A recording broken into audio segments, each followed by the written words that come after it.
അപ്പോൾ ഇന്ന് ലഞ്ചിന് എന്തൊക്കെയാന്ന് നോക്കിയാലോ. ആദ്യം എത്ര ടിഫിൻ ഉണ്ടെന്ന് നോക്കാം. 1 2 3 4 5 ടിഫിനുണ്ട്. ആദ്യം ചോറാണ്. ചോറ്, ലേശം അച്ചാർ അതിനകത്ത് കാണാം. അല്പം തൈര് ഇട്ടിട്ടുണ്ട്. ഇത് കക്കടിയാണ്, അരിഞ്ഞ് സാലഡിന് വേണ്ടി അവസാനം കഴിക്കാൻ വേണ്ടി കൊണ്ടുവന്നു. ഇത് പാർട്ട്ണറിൻ്റെ ചോറ് മാറ്റി വെച്ചു.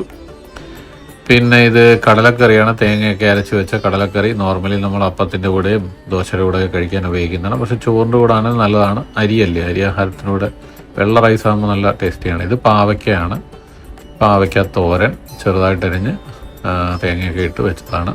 ഒരു ടേസ്റ്റിയാണ്. തേങ്ങയിട്ട് വെക്കുമ്പോൾ നേരത്തെ പറഞ്ഞ പോലെ കയ്പ്പ് വളരെ കുറവായിരിക്കും. അപ്പോൾ അല്പം തൈര് ഓൾറെഡി അതിനകത്തുണ്ട്.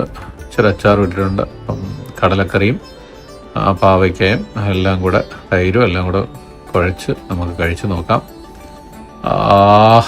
നല്ല ടേസ്റ്റി കോമ്പിനേഷനാണ് പാവയ്ക്കയുടെ കൂടെ കടലക്കറി.